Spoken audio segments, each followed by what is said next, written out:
అనేది ఎక్కడ ఉంది, బఫర్ జోన్ అనేది ఎక్కడ ఉంది? ఇంతవరకు గూగుల్లో ఒక మ్యాప్ సర్క్యులేట్ అవుతుంది తప్ప ఆ మ్యాప్ ను చూపించి ప్రజలందరినీ కూడా భయభ్రాంతులకు గురి చేస్తా ఉన్నారు. ఇది మంచి పద్ధతి కాదు. మీరు ధైర్యం ఉంటే ముందుకు వచ్చి ప్రజల ముందుకు రండి. మీరు చేయాలనుకుంటే ఏంటో ప్రజలకు చెప్పండి. అంతే తప్ప మీరు ఈ విధంగా ప్రజల్ని భయభ్రాంతులకు గురి చేసి చాలా మంది అండి కష్టపడి నిన్న కూడా నేను న్యూస్ లో చూశాను 2035 వరకు 2050 వరకు ఈఎంఐలు ఉన్నాయి. ఒక మనిషి జీవితం ఒకటే ఇల్లు. ఆ ఇల్లును మీరు పూజ చేస్తానంటే అక్రమమైతే పూజ చేయండి, మేమంతా మద్దతుగా ఉంటాము. హెచ్ఎండిఏ లేఅవుట్ అండి ఇది. సాయిరాం నగర్ సంబంధించి హెచ్ఎండిఏ లేఅవుట్ ఇది. హెచ్ఎండిఏ అర్థం తెలుసు కదా గవర్నమెంట్ కి. 30 ఫీట్ల రోడ్లతోటి విశాలంగా కట్టుకున్నాం మేము ఇల్లులు. ఇది కూడా 93లో అయిన లేఅవుట్ ఇది.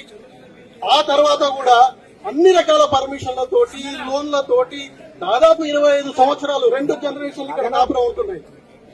మీరు ఏదో కాంపన్సేషన్ అంటున్నారు. కాంపన్సేషన్ గురించి మీరు మాట్లాడదలుచుకోలేదు. కాంపన్సేషన్ ఎవరికి కావాలండి? కాంపన్సేషన్ కాంపన్సేషన్ మాకు అవసరం లేదు. అందరూ కూడా ప్రైవేట్ ఉద్యోగస్తులు, ఇక్కడ ఉన్న వాళ్ళు కూడా అందరూ ప్రైవేట్ ఉద్యోగస్తులు. వాళ్ళకు పెన్షన్ లేదు. కష్టపడి రేపు రిటైర్డ్ అయితే ఎలా బతకాలని చెప్పేసి అందరికి చెప్పేదంటే ఏ కాలనీ వాళ్ళైనా ఎలాంటి సర్వేలను అనుమతించకండి. మీ కాలనీలో ఎవరు కొత్తగా వచ్చినా కూడా ఎవరిని అనుమతించకండి. ఏ విషయం ఉందా, ఎలాంటి విషయం ఉందా పార్టీ అండగా ఉంది. పార్టీ యొక్క అనుమతి తీసుకొని పార్టీ పెద్దల సలహాలు తీసుకొని ముందుకెళ్దాం తప్ప ఎట్టి పరిస్థితుల్లో కూడా మనం జాగాలు ఖాళీ చేసేది లేదు. ఎవరు వచ్చినా ఖబర్దారని ఈ సందర్భంగా మీకు ఒక్కటే చూడలేదు.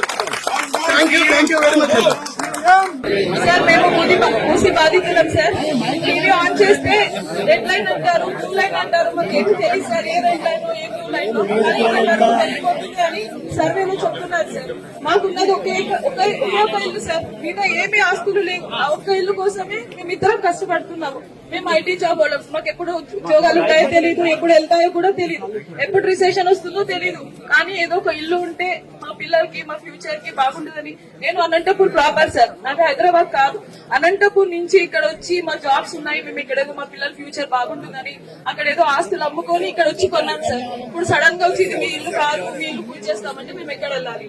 మాకు ఏ 2 BHK వద్దు సార్, ఏమి వద్దు. మాకు ఇక్కడ ఆఫీసెస్ దగ్గర, స్కూల్స్ దగ్గర పిల్లలు సేఫ్ గా ఉన్నాము. ఇన్ని రోజులు ఒక టెన్షన్ లేకుండా నిద్రపోయే వాళ్ళు. ఒక్క నిమిషం కూడా మాకు కరెంట్ పోయేది కాదు. ఇప్పుడు అన్ని కష్టాలే సార్. 9 months నుంచి చాలా కష్టపడుతున్నాం సార్. నిద్రపోవాలంటే భయం వేస్తుంది. లారీ సౌండ్ వస్తే భయం వేస్తుంది. పిల్లలు ఎగ్జామ్స్ ఉన్నాయి, హాఫ్ ఇయర్లీ ఎగ్జామ్స్ జరుగుతుంది. మా పిల్లలకి ఎలా చదివించుకోవాలో మా కాన్సన్ట్రేషన్ ఇవ్వలేకపోతున్నాం. సరిగ్గా వంట చేయలేకపోతున్నాము. హస్బెండ్స్ కాన్సన్ట్రేట్ చేసి జాబ్స్ చేయలేకపోతున్నారు. ఆఫీస్కి వెళ్తే ఇంటి దగ్గర వచ్చి ఎవరు మార్క్ వేస్తారో, ఎవరు వచ్చి కూలగొట్టారో చాలా టెన్షన్ గా ఉంది సార్. ప్లీజ్ మా హౌసెస్ ని కాపాడండి సార్. మాకు ఇల్లు తప్ప వేరే ఏమి లేవు సార్. మేమందరం మైనార్టీ వాళ్ళం. అందరము ఏదో చేస్తాడు అని వేసాము, కానీ ఇంత అన్యాయం చేస్తాడు అనుకోలేదు సార్. ఇంత అన్యాయం చేస్తాడని ఎప్పుడు అనుకోలేదు sir.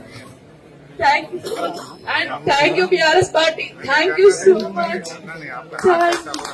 Thank you so much BRS party.